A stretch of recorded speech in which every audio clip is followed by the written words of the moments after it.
Selamat malam saudara-saudaraku. Semoga semua ada dalam keadaan sehat dan bisa beraktivitas sepanjang hari ini dengan penuh syukur, dengan penuh sukacita. Cerita yang akan mendasari refleksi kita malam ini berjudul Beo Oh Beo.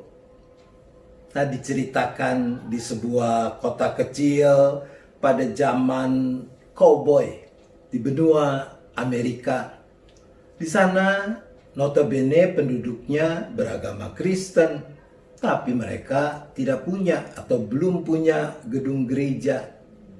Maka setiap hari Minggu mereka menyelenggarakan kebaktian Minggu dengan meminjam sebuah bangunan yang sehari-hari digunakan sebagai bar. Anda tahu gedung seperti apa yang saya maksud. Jadi kalau hari Minggu, bar itu diatur sedemikian rupa. Tempat duduk disiapkan 2 deret untuk penduduk kota yang akan ikut kebaktian. Nah, dikisahkan suatu hari Minggu, jemaat sudah menempati tempat, lonceng dibunyikan, lalu mulailah dilakukan prosesi. Yang mula-mula keluar adalah paduan suara perempuan, terdiri dari beberapa ibu dan gadis-gadis. Mereka mengambil tempat di sebuah panggung kecil di pojok ruang itu yang biasa dipakai untuk pertunjukan tarian, yaitu tarian kabaret.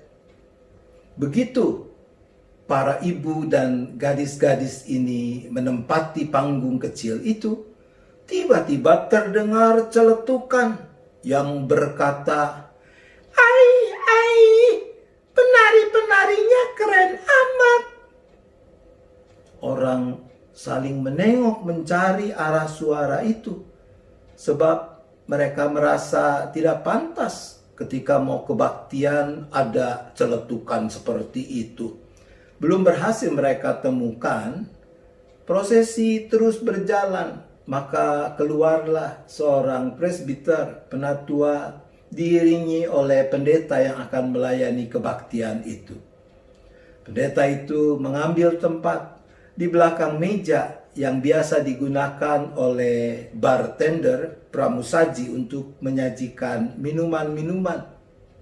Begitu dia tiba, berdiri di belakang atau di balik meja itu, suara yang sama nyeletuk lagi.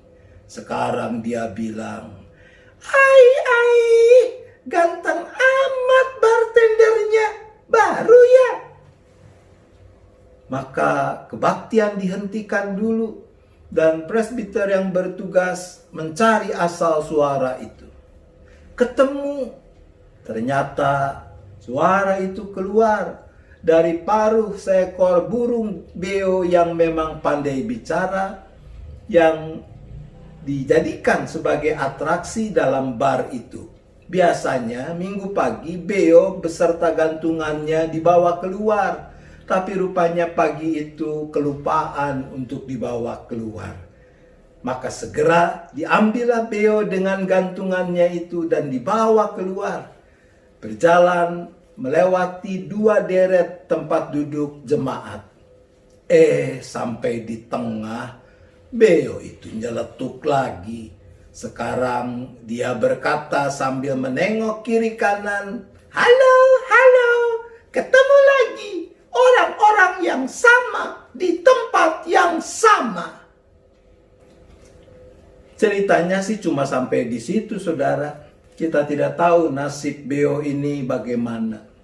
Tapi yang menarik buat saya adalah celetukan yang terakhir. Ketika dia melihat orang-orang yang ada di dalam ruangan itu, beo itu tadi mengatakan, "Ketemu lagi orang-orang yang sama di tempat yang sama." Apa artinya? Artinya kan buat si Beo ini sama aja tuh.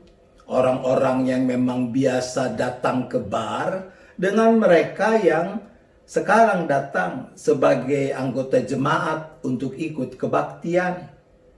Nah, Ibu Bapak, Saudara-saudara, bagaimana reaksi Anda kalau jemaat disamakan dengan pengunjung bar seperti dalam cerita itu? Anda terima? Mungkin ada yang tidak terima. Mengapa? Bukankah kita punya persepsi, kita punya anggapan yang cenderung negatif tentang bar dan para pengunjung bar? Saya belum pernah ke bar sih, tapi saya suka nonton film. Nah, salah satu jenis film yang saya suka adalah film koboi. Adegan yang paling seru dalam film koboi menurut saya adalah perkelahian di dalam bar. Dua orang koboi bisa bertengkar cuma gara-gara segelas minuman, atau berkelahi gara-gara ujung sepatu terinjak oleh koboi lain. Bayangkan, ujung sepatu. Anda tahu kan sepatu koboi? Lancip. Jadi kalau terinjak ujungnya, apakah jarinya ikut terinjak? Tidak. Tapi gara-gara itu saja bisa terjadi perkelahian. Atau duel, memperebutkan seorang gadis penari bar. Tapi sekali lagi, yang paling seru adalah kalau perkelahian itu menular dan tiba-tiba semua orang di dalam bar itu ikut terlibat. Tidak jelas lagi kawan atau lawan, pokoknya ada orang di depan, hajar, dan seterusnya. Mengapa hal seperti itu terjadi? Menurut saya bisa dikatakan bahwa semua pengunjung bar dalam gambaran tadi adalah orang yang mencari dan mengutamakan pemenuhan kesenangannya sendiri. Semua hal diukur dari kepentingan si aku. Dengan kata lain, egoisme dan egosentrisme merajalela. Kita tidak terima dipersamakan dengan pengunjung bar, karena sebagai gereja kita tahu bahwa kita punya ciri-ciri yang sangat berbeda. Seperti dikatakan di dalam Filipi 2 ayat 2 sampai dengan 4. Sehati, sepikir, dalam satu kasih, satu jiwa, satu tujuan. Tidak mencari kepentingan sendiri atau puji-pujian yang sia-sia. Dengan rendah hati yang seorang menganggap yang lain lebih utama daripada dirinya sendiri. Janganlah tiap-tiap orang hanya memperhatikan kepentingannya sendiri, tetapi kepentingan orang lain juga. Tapi, kalau dipikir-pikir dengan jujur, apakah yang dikatakan Beo tadi masih ada benarnya? Masih? Mungkin masih ya. Sebab di gereja pun kita masih bisa melihat konflik-konflik yang bersumber pada egoisme dan egosentrisme. Apa yang kurang? Mengapa hal seperti itu masih terjadi?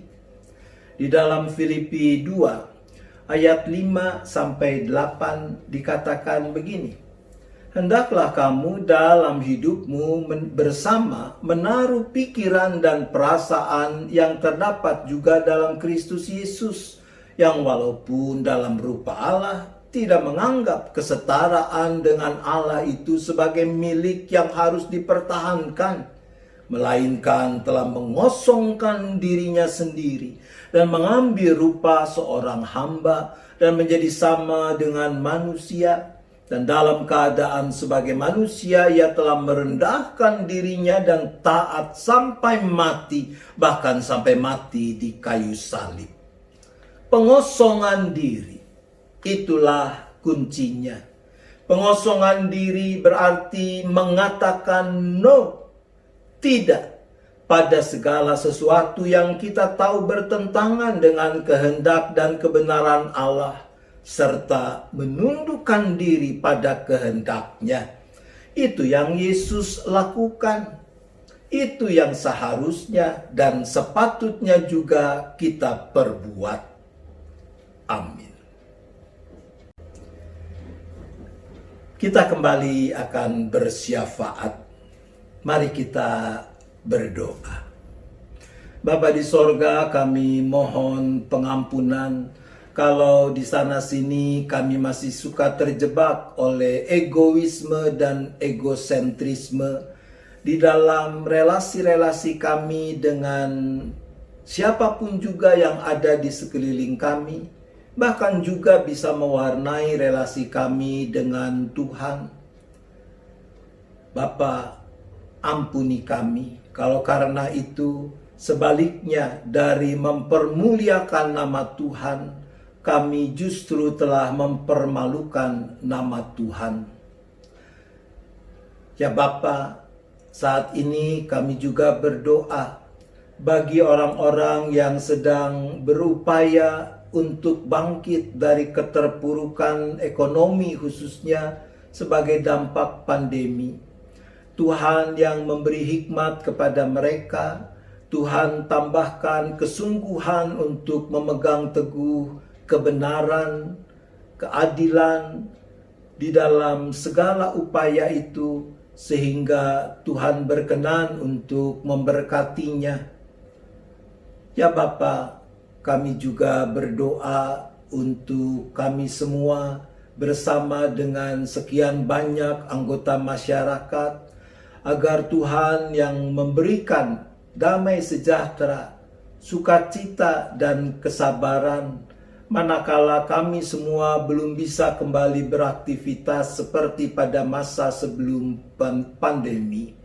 Sehingga dengan damai sejahtera Tuhan, kami boleh dijaga dari kemungkinan melakukan hal-hal yang tidak berkenan kepada Tuhan, KDRT dan sejenisnya. Bapa, terima kasih untuk penyertaan-Mu sepanjang hari yang sebentar kami lewati ini. Kami akan beristirahat. Kami menyerahkan lagi seluruh keberadaan kami ke dalam tangan pengasihan Tuhan. Engkaulah yang menjagai, Engkaulah yang memeliharakan kami, sehingga kami boleh beristirahat dengan baik untuk besok menyambut hari baru dengan sukacita, dengan penuh syukur. Terima kasih ya Bapa. Kami bersyafaat hanya di dalam nama Tuhan Yesus Kristus. Amin. Selamat malam Ibu Bapak Saudara-saudara. Selamat beristirahat. Tuhan tetap beserta kita.